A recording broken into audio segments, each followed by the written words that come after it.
What's going on, guys? It's Greg here, aka New York Prepper.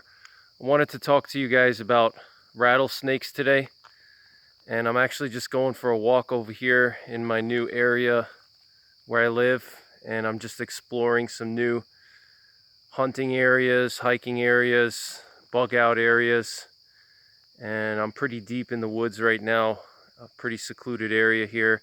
So I got my 44 Magnum on me just in case I run into a bear. So I wanted to talk to you guys about rattlesnakes, and I think this is a very important aspect of prepping that a lot of preppers overlook when they're thinking about different threats to prepare for. Especially if you're bugging out, if you plan to bug out, you need to think about rattlesnakes, or not just rattlesnakes, but poisonous snakes. And here in Pennsylvania, this is north central Pennsylvania, there's a huge population of rattlesnakes. I've already seen one here before, and they're everywhere here. So I never really had to think about poisonous snakes as part of my preps, because in the part of upstate New York where I lived, there wasn't really that many poisonous snakes. Occasionally you would see a copperhead, occasionally a rattlesnake, but the rattlesnakes were confined to certain areas, and I knew where those areas were, so I would just avoid them.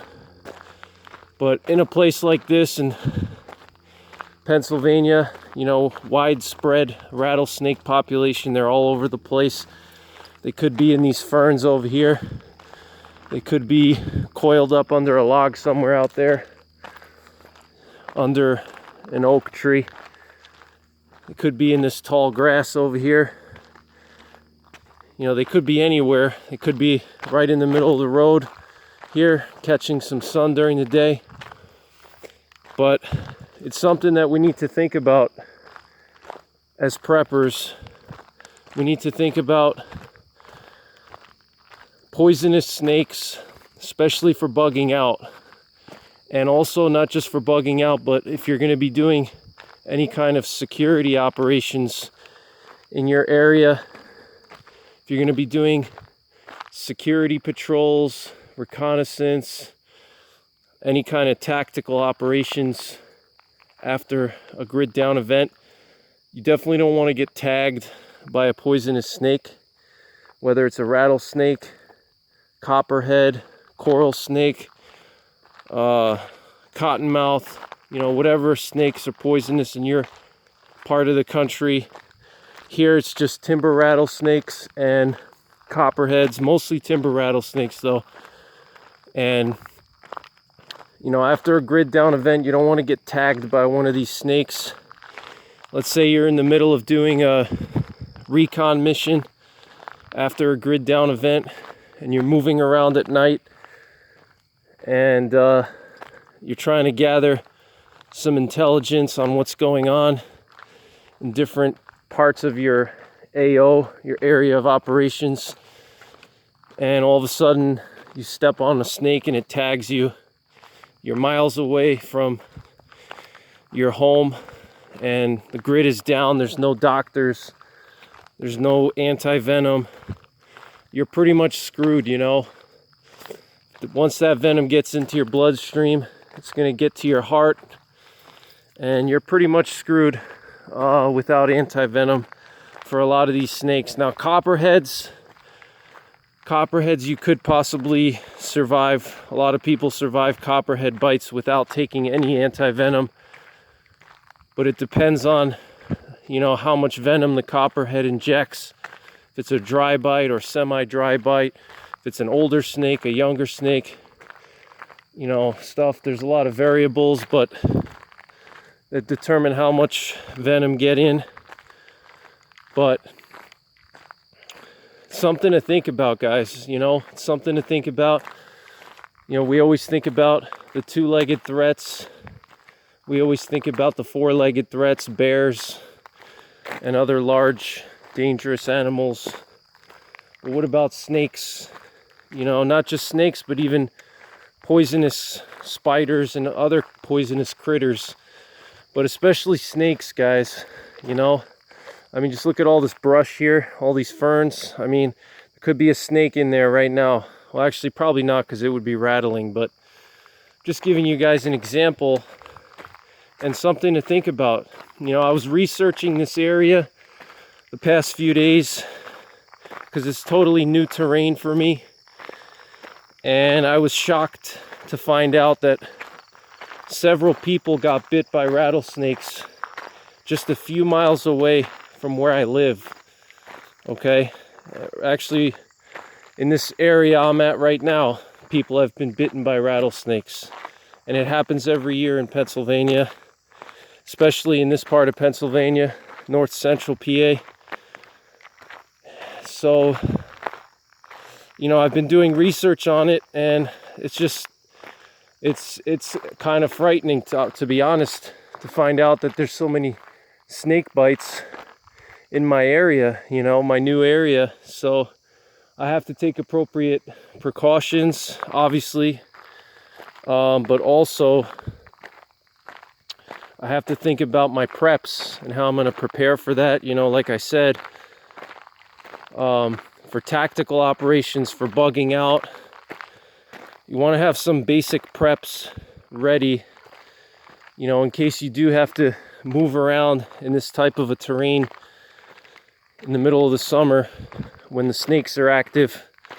You need to have, you know, snake boots.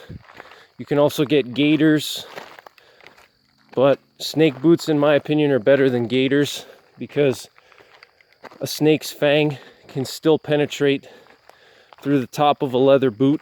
It won't be able to penetrate the bottom or the sole, but a rattlesnake's fangs can penetrate the top of a leather boot where your metatarsals are.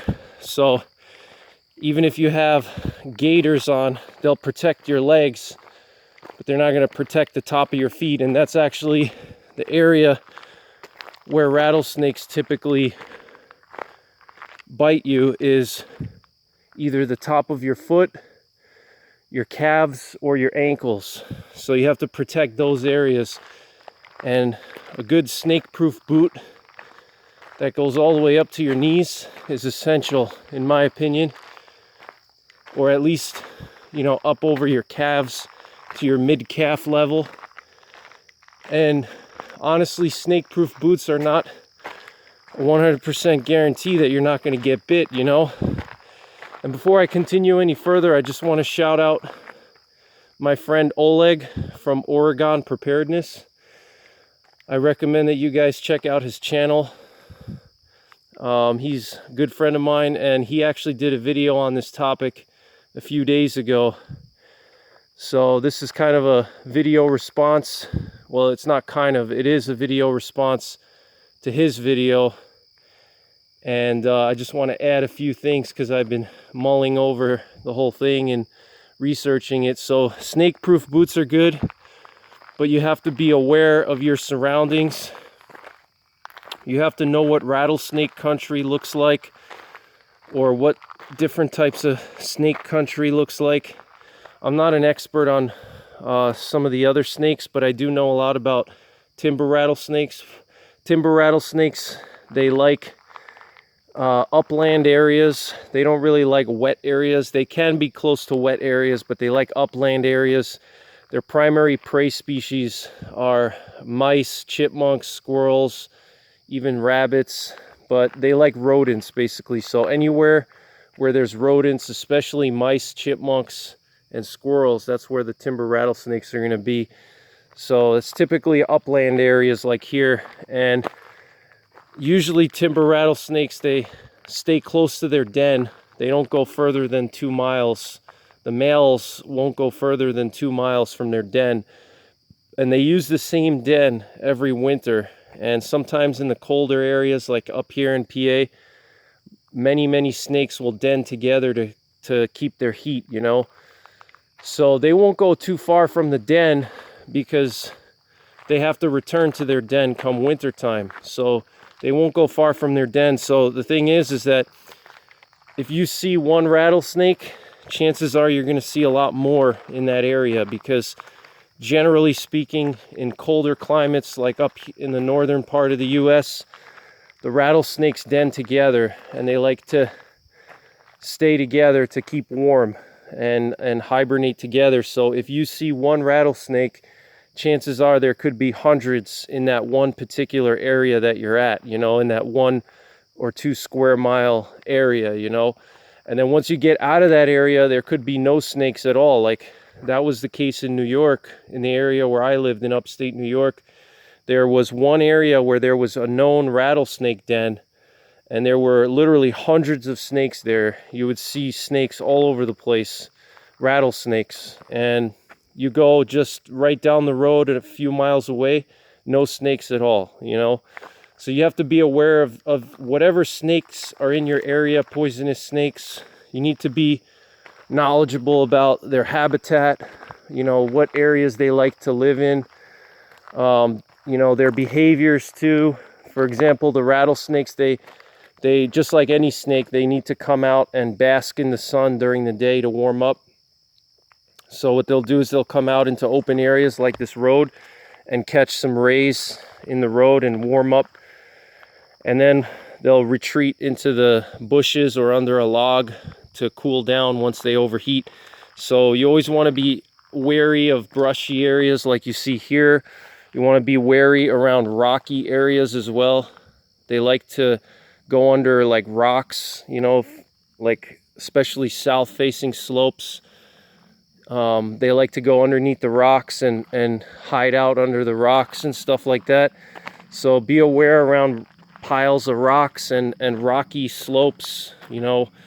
Don't put your hands or feet somewhere where you can't see, you know, like if you can't see the ground in front of you, you know, that's very risky. If there's a snake there, you could step on it. Or if you're reaching around in a place where you can't see where you're reaching. So things like that, you know, just some common sense. Now, obviously, after SHTF, you're not going to have the luxury sometimes to pick your routes, you know, and only go to areas where you can see right in front of you, you know, like this open road. You may have to go through dense brush like that. But in that case, if you have snake-proof boots, it'll help you. And, you know, just being aware of where the rattlesnakes could be, where the snakes could be, is very important. So I wanted to just share this with you guys. I think it's a very important thing. You know, be prepared for dealing with poisonous snakes after a grid down event. You don't want to get tagged by one, especially if you plan to bug out or do any kind of tactical operations, and know what kind of snakes are in your area. And so that's pretty much it, guys. Get yourself appropriate gear, you know, get yourself snake boots. Definitely good to have. But that's it for now. Thanks for watching. Check out my friend Oleg at Oregon Preparedness and subscribe to his channel. And I'll see you guys on the next one. Take care. God bless. And don't forget the 3 Ps. Prepare, practice, and persevere.